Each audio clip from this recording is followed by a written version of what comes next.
Hello friends, learn शिक्षा में आप सभी का स्वागत है। आज से हम हिंदी शिक्षण यानी कि हिंदी पेडागोजी को स्टार्ट करने जा रहे हैं, जो बीएड सेकंड सेमेस्टर के सब्जेक्ट पर आधारित होगा।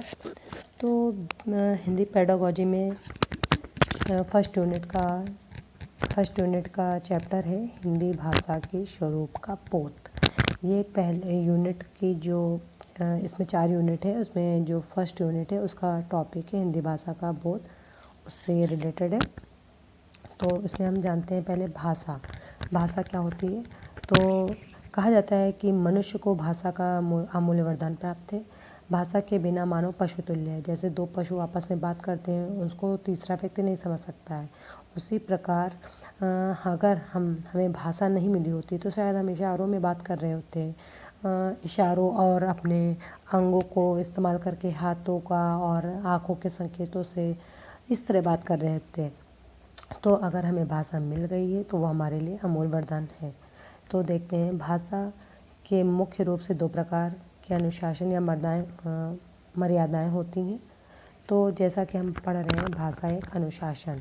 तो भाषा एक अनुशासन कैसे? तो इसमें पहला आया कि अनुशासन या मर्यादाएं जो हैं वो 2 प्रकार की हैं। पहला एक शब्द एवं अर्थ का, यानी कि जो भी हम भाषा यूज़ करेंगे वो व्याकरण सम्मत होनी चाहिए। ऐसा नहीं कि कुछ भी बोलते रहें, वो व्याकरण सम्मत होनी चाहिए। जब व्याकरण सम्मत होगी तभी हमको वो शब्द समझ में आएंगे।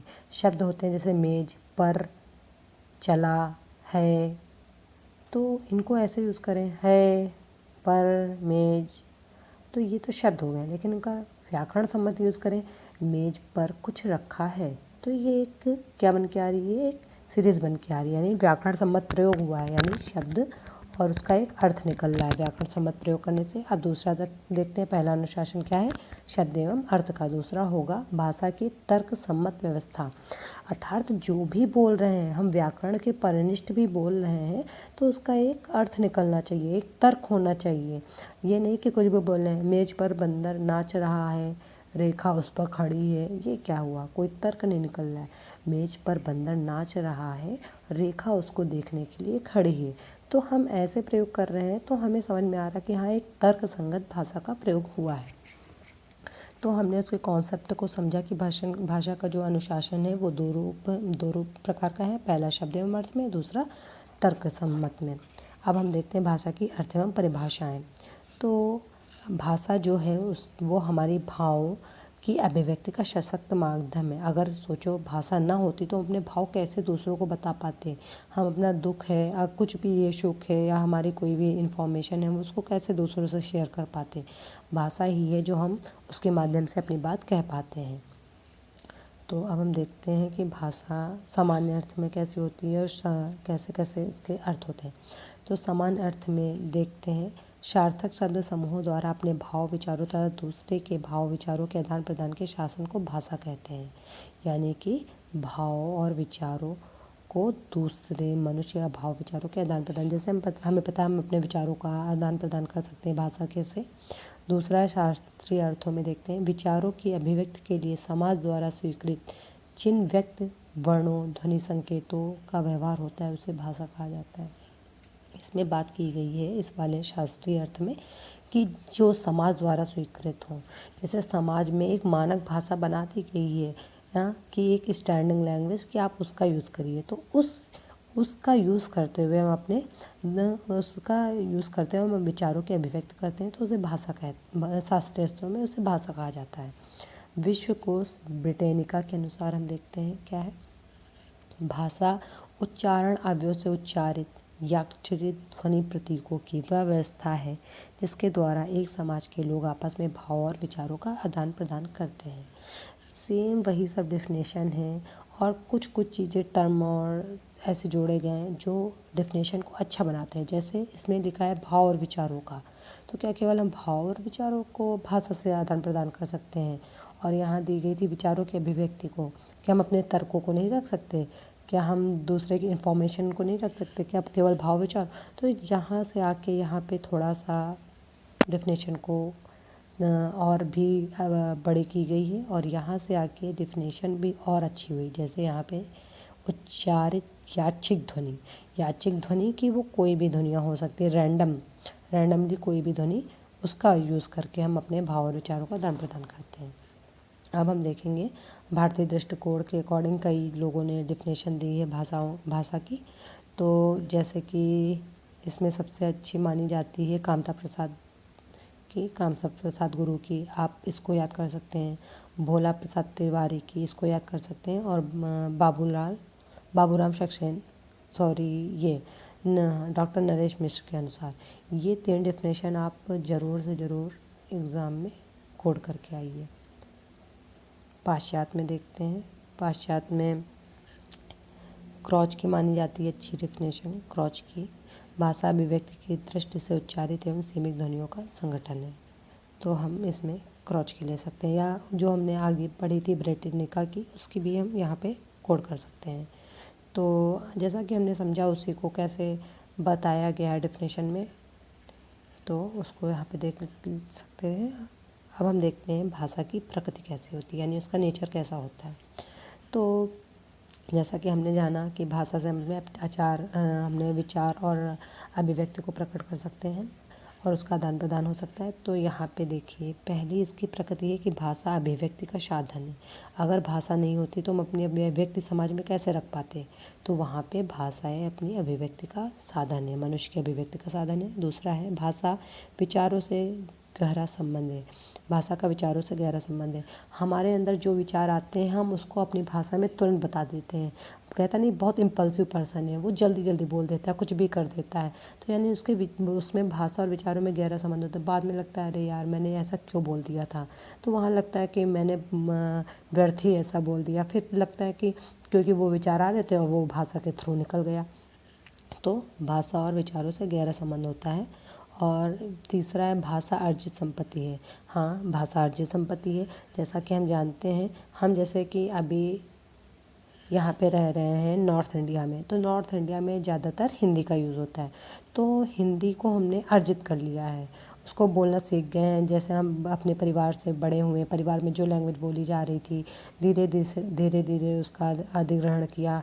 फिर बड़े हुए तो मानक भाषा सीखी, फिर उससे भी बड़े हुए तो हम लोगों ने इंग्लिश सीखना शुरू किया। तो इस प्रकार हम देखते हैं कि हम भाषा को अर्जित संपत्ति, वो कहीं से भी अर्जित की जा सकती है। अगर हम शायद जाएँ, हम फॉरेन कंट्री में जाएँ, फ्रांस में जाएँ, तो हम वहाँ पे फ्रेंच सीख सकते हैं, क्योंकि भाषा तो अर्जित की जा सकती है ना, उसको कहीं भी सीख सकते हैं। तो पर हाँ, ये है कि भाषा अर्जित संपत्ति है, तो हम पहले अपने परिवेश से ही सीखना शुरू करते हैं। चौथी है भाषा का अर्जन अनुकरण द्वारा होता है। हाँ, भाषा का अनुकरण ही द्वारा होता है। जैसे हम देखते हैं, हमने बचपन में कार्टून देखा है मोंगली वाला। तो मोंगली में क्या होता है, मोंगली एक अनुकरण से भाषा सीखता है। वो जंगल में रह के ही वहाँ पे जंगली जानवरों की तरह बिहेव करता है और उनकी तरह भाषा का यूज़ भी करता है। तो बालक अनुकरण के द्वारा सीखता है। और पांचवा है भाषा का संबंध परंपरा से होता है। जैसी परंपरा चली आती है वैसे ही भाषा होती है और उसका परिमार्जन भी होता रहता है। जैसे हिंदी में कई शब्द होते हैं जो पहले बोले जाते थे लेकिन अब उनका यूज़ नहीं होता है, क्योंकि उसमें परिमार्जन होता रहता है। भाषा गतिशील और परिवर्तनशील होती है। जैसा कि हम जानते हैं, पहले बहुत सारे जो बेकार और व्यर्थहीन शब्द हैं उनको हम हटा देते हैं और अच्छे अच्छे शब्दों को अपनी भाषा में जोड़ते हैं। प्रत्येक भाषा की अपनी भौगोलिक सीमा होती है। प्रत्येक भाषा की अपनी, जैसे कि नॉर्थ इंडिया में हिंदी बोली जाती है, साउथ इंडिया में Tamil language, Tamil language, Kannada language, ये सब लैंग्वेज बोली जाती हैं। तो उनकी एक भौगोलिक सीमा होती है। अभी हम बिहार की तरफ जाएँ तो बिहारी हिंदी बोली जाती है और इस तरह कई सारी लैंग्वेज होती हैं, उनकी भौगोलिक सीमाएँ होती हैं। और आठवां है प्रत्येक भाषा की अपनी अलग संरचना होती है। प्रत्येक भाषा की अपनी अलग संरचना होती है, उसमें अलग अलग शब्द होते हैं, अलग अलग ध्वनियाँ होती हैं। और नौवां है भाषा संस्कृति और सभ्यता से जुड़ी होती है। हमारी सभ्यता, हाँ, हमारी भाषा हमारी संस्कृति की झलक होती है। जैसे कि हम हिंदी का यूज़ करते हैं तो कहीं ना कहीं टर्म संस्कृत के आ ही जाते हैं। जैसे जल, कहीं कहीं नीर यूज़ कर देते हैं, तो कहीं ना कहीं हमारी संस्कृति, यानी कि जो हमारी संस्कृत की संस्कृति थी और सभ्यता थी, उसको उसमें झलक मिलती रहती है। 10 है कि भाषा में विभिन्नता और अनेक रूपताएँ होती हैं। यानी कि भाषा में विभिन्नता क्या, हम शारीरिक, मानसिक और संवेगात्मक अंतरों के कारण उनके भाषा सीखने और व्यवहार में लाने ढंगों में भी अंतर आ जाता है। अरे इसको हम ऐसे समझ सकते हैं, इसकी अगर हम बुकिश लैंग्वेज में न जाए तो ये भाषा वाला टॉपिक बहुत ही ईजी है। यहाँ पे ऐसा बताया गया है कि जो भाषा है वो हम अपने व्यवहारों द्वारा परिवर्तनों से उसको उसमें भिन्नताएं देखते हैं। जैसे कि हमारे मानसिक परिवर्तन होते हैं तो हमारी भाषा भी भिन्न हो जाती है। हाँ, हमारी अगर हम दुख में होते हैं तो हमारी भाषा कुछ भी हो सकती है। जैसे हमारा रिजल्ट आया और परसेंटेज कम आया तो बोलते हैं अरे शिट यार। तो मतलब कैसी भाषा में थोड़ा अजीबपन आ गया, मतलब कि वो दुखमय शोकमय में चली गई। लेकिन अगर ही मेरा रिज़ल्ट फर्स्ट आया है, मेरा रिज़ल्ट अच्छा आया है, तो उस भाषा में अचंभित करने वाले शब्द होंगे। जैसे बिहारी लैंग्वेज में बोलते हैं गजबे हो गया। तो इस तरह के भाषा का यूज़ होता है, उसमें विभिन्नता और अनेक रूपताएँ हमारे व्यवहार में होने वाले परिवर्तनों के कारण होती हैं। अब देखते हैं भाषा के विविध रूप, तो कैसे कैसे उसके फॉर्म्स होते हैं, किस प्रकार बनती हैं उनके फॉर्म्स। तो प्रयोग की दृष्टि से मौखिक भाषा जो हम बोलते हैं जिसमें ध्वन्यात्मक अक्षरों का प्रयोग करते हैं। लिखित भाषा, लिपि, हमारी लिपि कैसी है वो उसके द्वारा अपनी भाषा को जाहिर करते हैं। फिर प्रयोग की दृष्टि से दूसरा है व्यवहारिक दृष्टि से, व्यवहार में कैसे हम भाषा का यूज़ करते हैं। मूल भाषा हमारी संस्कृत थी, संस्कृत से प्राकृत का निर्माण हुआ, प्राकृत से पाली बनी, पाली से अपभ्रंश बनी और अपभ्रंश से ही हिंदी का विकास हुआ है। तो कभी लोग कहते हैं कि संस्कृत जो हमारी भाषा थी, संस्कृत भाषा, वो एक शुद्ध लैंग्वेज थी और आते आते आते शुद्ध होते होते मतलब बिगड़ते बिगड़ते संस्कृत बिगड़ते बिगड़ते हिंदी का रूप ले ली जो एक अशुद्ध लैंग्वेज है। लेकिन इसको दूसरे लोग ऐसे बोलते हैं कि संस्कृत जो थी वो बहुत जटिल भाषा थी, उसका सरलीकरण होते होते हिंदी बनी, यानी कि उसका सरलीकरण ही संस्कृत का सरलीकरण हिंदी है। तो मूल भाषा क्या है, हमारी संस्कृत कही जा सकती है। और हमारी मातृभाषा तो जहाँ पे हम रहते हैं उसको ही मातृभाषा कहते हैं। मातृभाषा जैसे बालक जिस प्रदेश में जन्म लेता है उसकी बोली क्षेत्रीय भाषा पहले सीखता है। पहले हम क्षेत्रीय भाषा सीखते हैं। जैसे हम अवध के क्षेत्र में रहते हैं तो कहीं ना कहीं हमारे शब्दों में अवधिपन रहता है। लेकिन एक मातृभाषा होती है, जैसे कहते हैं संस्कृत को मातृभाषा बनाना है तो हिंदी को मातृभाषा बनाना है तो हिंदी के शब्द सीखने में बिल्कुल एक एक शब्द सीखने में हमें अपनी कहीं ना कहीं क्षेत्रीय लैंग्वेज जो हमारी है उसमें आ जाती है। पर लेकिन मातृभाषा जो होती है वो क्षेत्रीय भाषा का विस्तृत रूप ही होती है। तो हम देखते हैं प्रादेशिक भाषा जैसे हमारी नॉर्थ इंडिया में हिंदी बोली जाती है तो हिंदी के कई सारी बोलियां हैं, जैसे अवधी, बुंदेलखंडी, छत्तीसगढ़ी। हाँ, तो कई सारी बोलियां हैं जो निकली हैं बोलियों से। तो उनमें ही जो बहुत सारी छोटी छोटी बोलियां अब होगा एक प्रदेश, उसमें छोटी छोटी भी बोलियां होंगी तो उनको प्रादेशिक भाषा कह दिया जाता है। यानी अब हम इसको ऐसे समझ सकते हैं जैसे एक बड़ा सा कंट्री है, यानी इंडिया है। इंडिया में कई सारे स्टेट हो गए, स्टेट के अंदर कई सारे ज़िले हो गए, तो ज़िलों में जो लैंग्वेज प्रयोग की जा रही है वो क्या कहलाएगी, प्रादेशिक भाषा। और जो एक ज़िला प्रयोग कर रहा है उसको क्षेत्रीय भाषा, और उस ज़िले के अंदर जो गांव प्रयोग कर रहे होंगे उनको बोली कहा जाएगा। तो इस प्रकार भाषा का भी डिवाइडेशन होता है। अब होता है सांस्कृतिक भाषा, जो हमारी संस्कृति की भाषा है जिसे संस्कृत कहते हैं, सांस्कृतिक भाषा होती है। तो राष्ट्रभाषा, जैसे कि राष्ट्र की भाषा कहते हैं, जैसे कहते हैं कि हिंदी को राष्ट्रभाषा का दर्जा दिया जाना चाहिए, परंतु जो साउथ की तरफ रहते हैं वो लोग इसका खंडन करते हैं, क्योंकि वो कहते हैं कि हमें हिंदी से क्यों थोपा जाए, हमें हिंदी क्यों थोपी जाए। जब हमें तमिल आती है तो आप भी तमिल सीखिए, आप भी तमिल का यूज़ करिए। पर तो हम लोगों ने एक ऐसे समाधान निकाला कि चलो अंग्रेजी को हम एक इंटरमीडिएट की तरह यूज़ करेंगे। अंतर्राष्ट्रीय भाषा तो पूरे इंटरनेशनल लेवल पे देखते हैं, वर्ल्ड के लेवल पे कि कौन सी भाषा, तो अभी तो इंग्लिश ही चल रही है। और आखिरी में आती है विदेशी भाषाएं। विदेशी भाषाएं तो विदेशों की भाषाएं जो अपनी विदेशी भाषाएं कहलाती है, जैसे जर्मनी के लोग जर्मन यूज़ करते हैं, फ्रांस के लोग फ्रेंच यूज़ करते हैं। इस तरह कई सारी लैंग्वेज होती है। Korean, south Korea, north Korea में कोरियन लैंग्वेज चलती हैं। तो इस तरह विदेशी भाषाएं होती हैं। तो इस प्रकार हमने भाषा का संप्रत्यय समझ लिया, भाषा की परिभाषाएं देख ली, भाषा की नेचर देख लिया, नेचर में उसके देख लिया, भाषा के विविध रूप तो उसमें प्रयोग की दृष्टि से, व्यवहार की दृष्टि से देख लिया। अब है भाषा का सामाजिक जीवन में महत्व क्या है। तो जैसा हम शुरू से देखते चले आ रहे हैं कि भाषा तो विचार आदान प्रदान का साधन है, सामाजिक संबंधों के लिए आवश्यक है, अभिव्यक्ति के निर्माण में सहायक है, इच्छाओं एवं आवश्यकताओं की संतुष्टि करता है, दूसरों को प्रभावित करने के लिए हम भाषा से दूसरों को भी आकर्षित कर जा सकते हैं, ज्ञान प्राप्ति का मूल साधन है। अगर हमें ज्ञान प्राप्त करना है तो हमें भाषा पे अच्छी पकड़ होनी चाहिए। शैक्षिक उपलब्धि में महत्वपूर्ण है, साहित्य लेखन में सहायक। अगर हमें साहित्य लेखन करना है तो हमें भाषा पे अच्छी पकड़ होनी ही चाहिए। तो इस प्रकार हमने भाषा एक अनुशासन का गहन अध्ययन कर लिया है। अब हम सेकंड टॉपिक मातृभाषा। हेलो फ्रेंड्स, हमारा नेक्स्ट टॉपिक है मातृभाषा। जो मातृभाषा में देखते हैं, भाषा का प्रथम रूप होता है मातृभाषा। किसी भी भाषा का प्रथम रूप उसे मातृभाषा कहते हैं। मातृभाषा का शाब्दिक अर्थ है माँ से ग्रहण हुई भाषा। हम जो अपनी माता से ग्रहण करते हैं उसे मातृभाषा कहा जाता है। उसका शाब्दिक अर्थ निकल के आता है, कहा नहीं जाता है। बैलार्ड ने बहुत अच्छा इसका अर्थ बताया। जो घर में बोली जाती है, जो घर की बोली होती है उसे माता की भाषा कहते हैं। और वहीं समाज द्वारा स्वीकृत या मानक भाषा को मातृभाषा कहा जाता है। इस प्रकार बैलार्ड ने जो अर्थ बताया वो काफ़ी अच्छा है। उसको हम एग्ज़ाम में कोट कर सकते हैं। मातृभाषा वह भाषा है जिसे बालक अपनी माँ से सीखता है। पर बहुत सारे विचारकों ने कहा कि नहीं, मातृभाषा वह भाषा है जिसे बालक अपनी माँ से सीखता है। तो अगर हम यहाँ पे एक क्रॉस क्वेश्चनिंग करें तो माँ से जो बालक भाषा सीखता है वो मातृभाषा हुई। तो अगर हम देखें तो हमारी जो मातृभूमि है, जो हमारा देश है, वो काफ़ी विशाल है। इस प्रकार तो बहुत सारी मातृभाषाएं हो जाएंगी क्योंकि माता से सीखेंगे। तो यहाँ पे सबसे अच्छा यही है कि जो एक समाज द्वारा मानक भाषा, वो उसको ही मातृभाषा का नाम दिया जाए। तो हम आगे देखते हैं। वो हम अर्थ में उतना ही बैलार्ड की डिफिनेशन लिख लेंगे। फिर देखते हैं, परंतु जब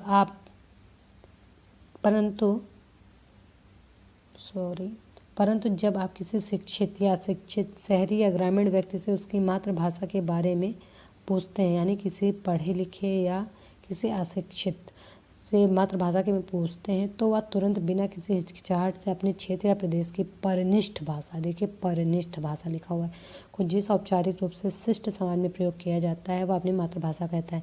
यानी वो अपनी बोली को मातृभाषा नहीं कहता है, वह परिनिष्ठ भाषा को मातृभाषा कहता है, क्योंकि एक समाज द्वारा स्वीकृत भाषा ही मातृभाषा होती है।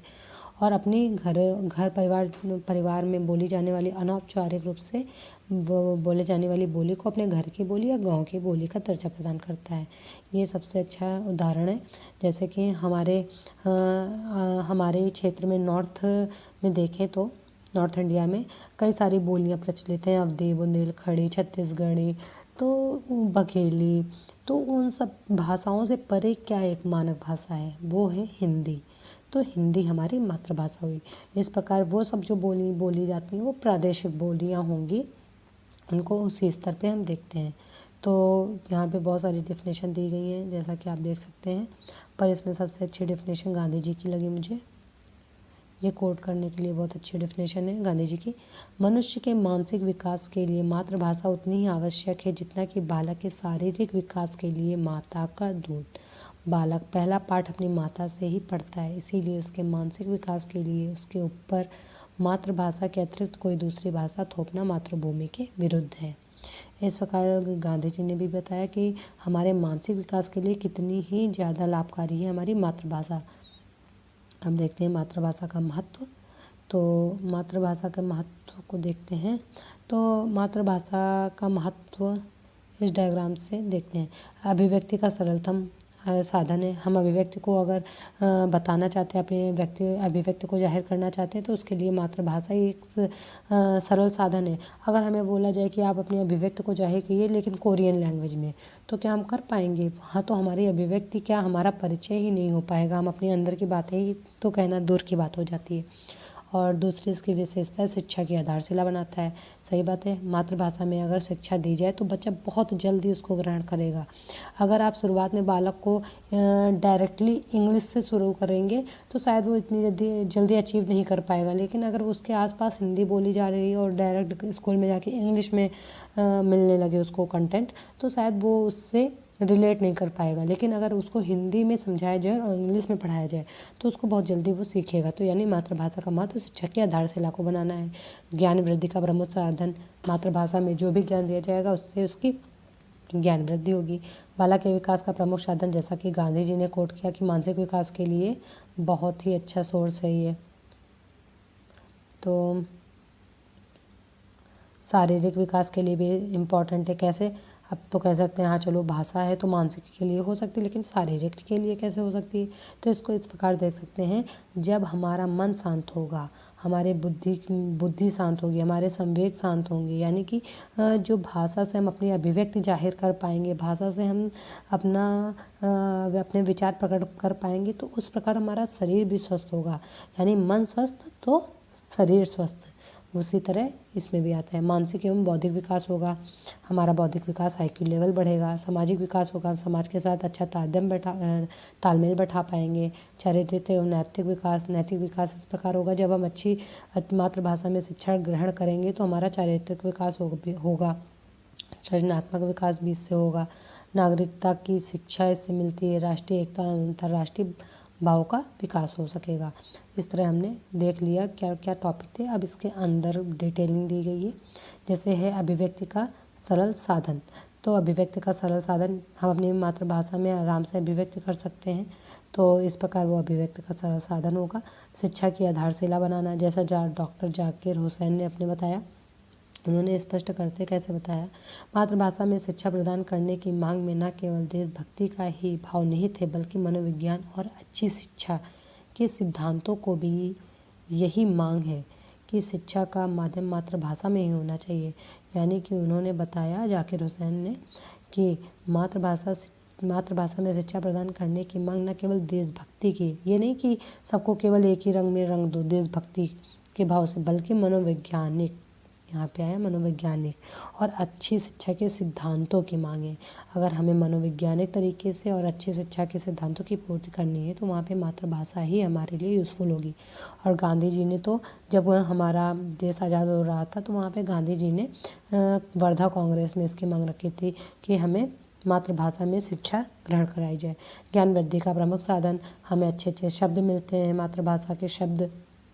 मातृभाषा में अगर शिक्षा प्राप्त होगी तो हमें अच्छे अच्छे शब्द मिलेंगे, हम उनको अच्छे से यूज़ कर पाएंगे। और अगर हम उससे अपने विचार दूसरों से शेयर करेंगे तो दूसरों की हमारे जो वैचारिक परिपक्वता है वो भी बढ़ेगी। बालकों के विकास का प्रमुख साधन, बालक का विकास इससे हो सकेगा। कैसे? साहित्य के अध्ययन से इन सब उद्देश्यों की प्राप्ति में सहायता मिलती है। शारीरिक विकास भी होगा, जैसा कि हम पहले बात कर चुके हैं कि विचार अभिव्यक्ति सुनाकर बालक के चित्त को प्रसन्नता होगी और फिर वो आगे उसकी जो लाइफ स्टाइल होगी वो अच्छी होगी और फिर उसका शरीर भी अच्छा होगा। मानसिक एवं बौद्धिक विकास हो सकेगा। विचार तथा भाषा का अटूट संबंध होता है। जैसा गांधी जी ने पहले ही कहा, मानसिक विकास से भाषा उतनी ही आवश्यक है जितनी शिशु के सारे विकास के लिए माँ का दूध। तो मानसिक एवं बौद्धिक विकास हो सकेगा। इससे सामाजिक विकास भी हो सकेगा। अब कहेंगे सामाजिक विकास कैसे होगा? क्या भाषा एक सामाजिक विकास कर देगी? तो यहाँ है कि जब भाषा के माध्यम से विचारों का आदान प्रदान होगा जब समाज में, तो साथ ही वे सामाजिक बंधनों में बनने लगेंगे। जब भाषा से एक तकबा ये है, इनकी भाषा सेम है, हिंदी। जब इनमें भाषा का आदान प्रदान होगा तो इनमें तालमेल और अधिक बढ़ जाएगा। तो समाज, यहाँ पे क्या, समाज का एक बृहत्तम विकास हो रहा है। शारीरिक एवं नैतिक विकास हो सकेगा। जब माताएं नैतिक कहानियाँ मातृभाषा में सुनाएंगी तो बच्चों का चारित्रिक विकास हो सकेगा। साहित्यिक विकास, कहते हैं साहित्य समाज का दर्पण होता है। बालक अपने समाज के व्यक्तियों के विचार तथा व्यवहार से परिचित होता है और समाज के रीति रिवाजों से परिचित होता है। तो सांस्कृतिक विकास भाई कि जो साहित्य में हम पढ़ेंगे वो समाज का दर्पण ही होता है। तो जब जो समाज में चल रहा होता है साहित्य उसी को लिखता है, साहित्य उसी से रिलेट करके आता है। तो इस प्रकार जब छात्र, जब बालक अपने मातृभाषा में साहित्य को वो पढ़ेगा तो उसका सांस्कृतिक विकास हो सकेगा, सृजनात्मक विकास होगा, उसके जो चिंतन मनन ग्रहण करने की शक्ति होगी वो बढ़ेगी। नागरिकता की शिक्षा, जब मातृभाषा दी जाएगी तो नागरिकता की शिक्षा, वो जो मतलब एक अच्छा नागरिक होगा वो निकल के आएगा। जब मातृभाषा में शिक्षा प्रदान करेंगे तो नागरिकता की शिक्षा भी उससे प्रबल हो जाएगी। राष्ट्रीय एवं एकता तथा अंतर्राष्ट्रीय भावों का विकास हो सकेगा। तो इस प्रकार हमने बहुत अच्छे से समझ लिया। हमारा नेक्स्ट टॉपिक है हिंदी मातृभाषा के रूप में। तो हिंदी मातृभाषा के रूप में पहला है सांस्कृतिक चेतना में सहायक। तो कोई भी जो भाषा होती है मातृभाषा वो सांस्कृतिक चेतना में सहायक होती है। कैसे? जैसे ये संस्कृति है, एग्जाम्पल समझे, ये सिंधु सभ्यता है, सिंधु संस्कृति है और उसकी लैंग्वेज के चेतना में सहायक है, उसके सांस्कृतिक चेतना में सहायक। परंतु जो सिंधु सभ्यता की लैंग्वेज है वो चित्रात्मक थी, उसको आज तक पढ़ा नहीं जा सका है। तो हमें बहुत सारी संस्कृति की चीज़ें नहीं मालूम है, इसीलिए कहते हैं जो भी संस्कृति होती है वो सांस्कृतिक चेतना में सहायक होती है। अगर उसको नहीं पढ़ा हम लोग नहीं पढ़ पा रहे हैं तो यानी कि अभी सिंधु घाटी सभ्यता पे बहुत सारी चीज़ें हमें नहीं पता है, अज्ञात है उन पर हमें। इस प्रकार अगर सांस्कृतिक चेतना को जागृत करना है तो हमें अपनी मातृभाषा को आगे लाना पड़ेगा। लोकतांत्रिक विकास में सहायता तथा समाजीकरण का सशक्त साधन। हाँ, लोकतांत्रिक विकास में सहायक मातृभाषा जो होती है वो हमें अपने दायित्वों के प्रति आग्राहित करती है, आगे बढ़ाती है। सतत राजनीतिक व सामाजिक चेतना लोकतंत्र का मूल्य है। यह चेतना तभी उत्पन्न व विकसित हो सकती है जब लोग अपनी बात स्पष्ट और निर्भीक रूप से कहें। तो कहते हैं ना कि लोकतंत्र में सबको बोलने का अधिकार है, सबको बोलने का अधिकार है, सब तभी बोल पाएंगे, तब सब जब अपने विचार रख पाएंगे जब उनको मातृभाषा का ज्ञान होगा। तो यानी कि जो हिंदी है, हिंदी में हम जब अपने विचार रखते हैं तो यानी कि हम अपने लोकतांत्रिक मूल्यों को भी बढ़ा रहे हैं, यानी लोकतांत्रिक मूल्य और समाज का सशक्तिकरण हो रहा है। ज्ञान अर्जन का सशक्त साधन होता है। ज्ञान अर्जन का सशक्त साधन, मातृभाषा में जितनी जल्दी शिक्षा दी जाती है उसको हम उतनी जल्दी ग्रहण कर लेते हैं। अगर वहीं पे अगर हम दूसरा टर्न देखें, अगर उसको हमको कोरियन या फ्रांस में सिखाया जाए तो हम उसको सीखने में बहुत टाइम लेंगे और फिर कहेंगे जब सीख जाएंगे अरे यार इसको अपनी लैंग्वेज में सिखाते तो कितनी जल्दी सीख जाते। हम लोगों के अंदर होता है।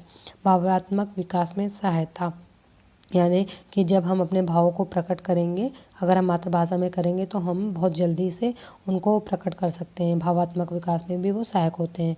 मानसिक विकास में सहायक, हम देख रहे हैं कि जितना हम लोगों ने महत्व में पढ़ा था उतना ही हिंदी में जो सहायक है तो वही चीज़ आ रहा है, हिंदी मातृभाषा के रूप में तो वही सब चीज़ें आ रही हैं। जैसे मानसिक विकास में सहायक, बौद्धिक विकास में सहायक, व्यावहारिक जीवन में सहायक, सामाजिक विकास में सहायक, तो वही सब चीज़। आगे बढ़ते हैं, देखते हैं मातृभाषा का स्थान। तो मातृभाषा का पाठ्यक्रम में स्थान देखते हैं। तो जो हम इसको बुकिश लैंग्वेज में ना देखें, ये जो इतना सा लिखा हुआ है तो इसको मूल रूप से समझें। तो ये होता है कि पाठ्यक्रम में मातृभाषा का क्या स्थान होता है। अगर हम पाठ्यक्रम की शुरुआती चीज़ सिखाना चाहते हैं, बच्चों को अगर कुछ सिखाना चाहते हैं, उसको मातृभाषा में शिक्षित किया जाए तो वो आसानी से सीख जाएगा। जैसे यहाँ पे है बाल मनोविज्ञान का प्रधान साधन मातृभाषा की ही शिक्षा है ये। तो यानी कि विद्यार्थी को अगर सिखाना है, बहुत जल्द में सिखाना है, तो उसको जो उसके घर की लैंग्वेज, जो हमारी मानक लैंग्वेज, उन दोनों का समन्वित करके सिखाया जाए तो वो बहुत जल्दी सीख जाता है। और जैसा कि हम देखते हैं बहुत सारे अभी चैनल हैं जो केमिस्ट्री को एक बुकिश लैंग्वेज में ना पढ़ाकर बल्कि उसको एक्सपेरिमेंट करके उनकी आंखों के सामने दिखाते हैं, फिजिक्स का एक्सपेरिमेंट करके दिखाते हैं तो वो बहुत जल्दी सीख जाते हैं बच्चे। उसी प्रकार अगर हमें कुछ चीज़ पढ़ानी है, हिस्ट्री पढ़ानी है, तो मैं उनको मातृभाषा में शिक्षा दिया जाए तो वो आसानी से सीख जाएंगे और जल्दी सीख जाएंगे। जैसे यहाँ पे एक मनोविज्ञान था, मनोविज्ञान के सिद्धांत के अकॉर्डिंग उन्होंने बताया है, ये देखिए, ज्ञात से अज्ञात की ओर।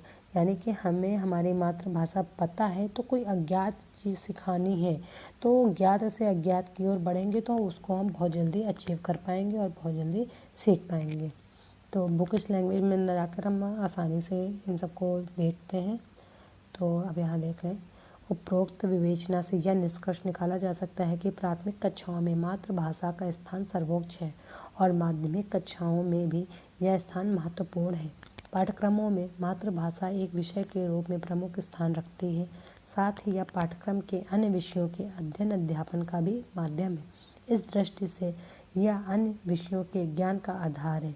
इसके ज्ञान के बिना हम अन्य विषयों की शिक्षा भी ठीक से नहीं ग्रहण कर सकते।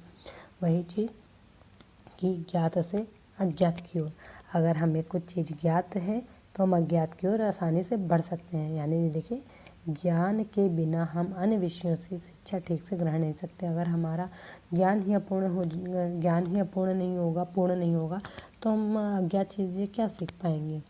अब नेक्स्ट है विभिन्न स्तरों में के पाठ्यक्रम में मातृभाषा का स्थान। तो पहला है प्राथमिक स्तर पर। जो प्राथमिक स्तर पर पाठ्यक्रम में मातृभाषा का स्थान होता है, तो प्राथमिक स्तर पे बच्चा बाल्यकाल में केवल शब्द सुनकर, देखकर और व्यवहार से ही सीखता है। तो वहाँ पे मातृभाषा जो है उसकी नींव का काम करती है। मातृभाषा बच्चों में नींव डालने का काम करती है, यानी कि उसको बिल्कुल उसी प्रकार सिखाती है जिस प्रकार हमारा समाज चलता है। तो उस प्रकार मातृभाषा का यहाँ पे काम होता है उसकी नींव को तैयार करना, जिस पे उसका फ्यूचर टिका हुआ होता है। माध्यमिक स्तर पर क्या होता है, माध्यमिक स्तर पर पाठ्यक्रम में मातृभाषा का स्थान। तो माध्यमिक स्तर पे आते आते यहाँ पे एक फॉर्मूला दिया गया है, हाँ ये त्रिभाषा फॉर्मूला। तो माध्यमिक स्तर पर त्रिभाषा फॉर्मूला लागू कर दिया जाता है। प्राथमिक स्तर पर तो मातृभाषा में शिक्षा दी जाती है, पर जब हम माध्यमिक शिक्षा प्राथमिक पे मातृभाषा में दी गई, पर लेकिन माध्यमिक शिक्षा में तो बहुत सारे विषयों का समावेश होता है, तब वहाँ कैसे क्या होता है। तो वहाँ पे त्रिभाषा सूत्र लाया जाता है, जैसे कि उसमें 3 लैंग्वेज आपको लेनी पड़ती हैं, 3 लैंग्वेज लेनी पड़ती हैं। सब स्कूलों में ये लगाया जाता है त्रिभाषा फॉर्मूला। मातृभाषा अथवा प्रादेशिक भाषा में शिक्षा, यानी कि जैसे हमारा हिंदी है तो हिंदी में शिक्षा लेंगे। संघ की राजभाषा अथवा संघ की सहभाषा शिक्षा, यानी कि इंग्लिश हमारी सहभाषा शिक्षा है। और एक आधुनिक भारतीय भाषा वो कोई भी हो सकती है, यानी कि हम अदर लैंग्वेज भी ले सकते हैं, जैसे तमिल सिखाई जाए, विदेशी भाषा फ्रेंच सिखाई जाए। तो ये थर्ड जो है एक अन्य का ऑप्शन होता है, उसमें हम कोई भी लैंग्वेज ले सकते हैं। तो त्रिभाषा फॉर्मूला लाया गया। त्रिभाषा फॉर्मूला से जो स्कूल की पढ़ाई है वो सुचारू रूप से चल सकेगी और हमारी मातृभाषा में भी शिक्षा जारी रहेगी। फिर आते हैं उच्च माध्यमिक स्तर के पाठ्यक्रम में। तो यहाँ पे उच्च में क्या हुआ, त्रिभाषा की जगह केवल और केवल 2 भाषाओं को सीखने पर बल दिया जाता है। त्रिभाषा सूत्र लागू होता है, लेकिन बल जो होता है वो 2 भाषाओं में दिया जाता है। तो इसमें है आधुनिक भारतीय भाषाएं या आधुनिक विदेशी भाषाएं, शास्त्रीय भाषाएं या भारतीय या विदेशी। तो इसमें से 2 को सीखने पर बल दिया जाता है, यानी आधुनिक भारतीय भाषाएं आप कुछ भी सीख सकते हो, हाँ आधुनिक विदेशी भाषाएं फ्रेंच या कुछ भी सीख सकते हो, या थर्ड है शास्त्रीय भाषाएं, भारतीय हिंदी या विदेशी कोई भी। इस प्रकार हमने पाठ्यक्रम में देख लिया कहाँ कहाँ पे हिंदी मातृभाषा का स्थान क्या होता है। अब नेक्स्ट है पढ़ते हैं राष्ट्रीय एकता के विकास में हिंदी की भूमिका। राष्ट्रीय एकता के विकास में कैसे हो सकती है, तो अगर हम देखें तो हिंदी बेल्ट जो एरिया है, रीजन है हिंदी बेल्ट रीजन, तो हिंदी बेल्ट रीजन में वो नॉर्थ इंडिया का एक अच्छा खासा रीजन है। तो उस रीजन में अगर हिंदी बोली जाती है तो देखें तो नॉर्थ इंडिया जो है वो हिंदी की मातृभाषा या हिंदी का एक हृदय स्थल है। तो इस प्रकार हम देखते हैं कि वो राष्ट्रीय एकता में कितना बड़ा योगदान दे रहा है। हिंदी की जो भूमिका है वो नॉर्थ इंडिया में अगर बहुत सारे लोग बोलते हैं तो कितना ज़्यादा योगदान है। अगर कोई कहे कि नहीं मणिपुर को हमारी भाषा बनाइए, हमारी मातृभाषा बनाइए, तो क्या वो हो सकती है?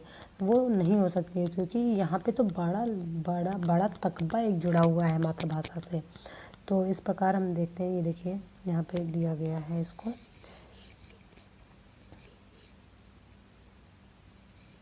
ये हिंदी भाषा का हृदय है, भारत का हृदय है।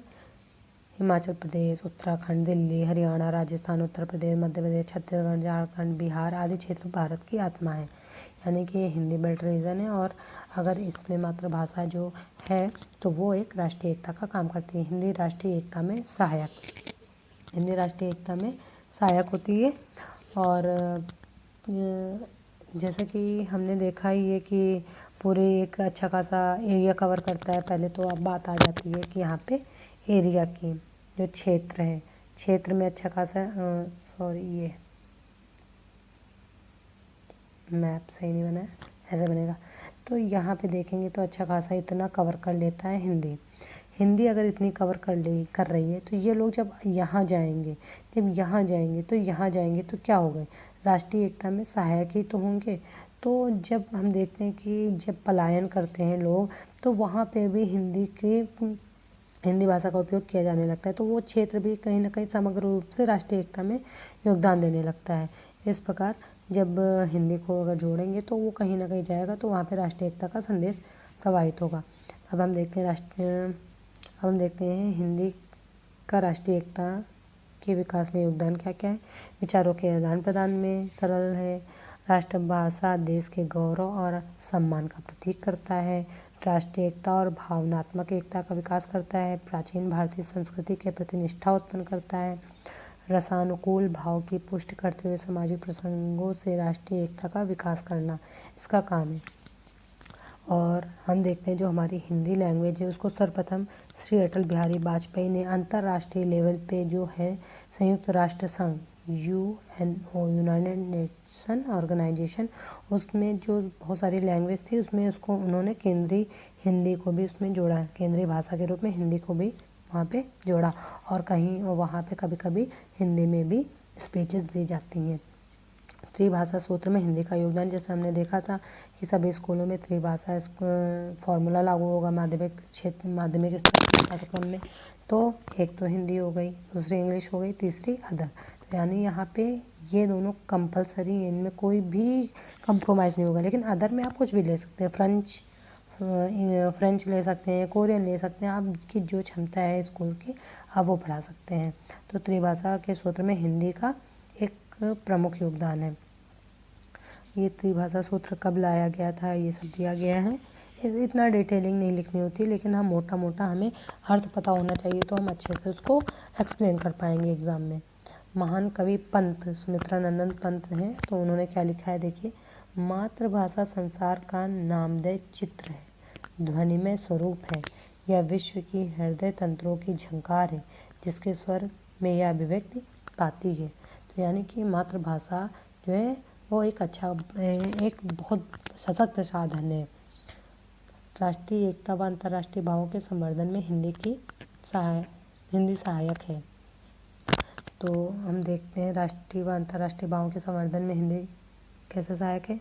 तो भाव प्रकाशन में, भाव ग्रहण में, सृजनात्मकता का उदय करने में, विचार विनिमय का सरल साधन, वाक्य और उद्देश्य को समझने की योग्यता, व्यक्तित्व का उन्नयन व भावनात्मक विकास संभव, विश्व बंधुत्व की भावना का विकास, आत्म व्यक्ति के कारण अन्य मानवों से सहयोग, प्रेम व ज्ञान वृद्धि का विकास होता है, शिक्षा का सर्वोत्तम साधन।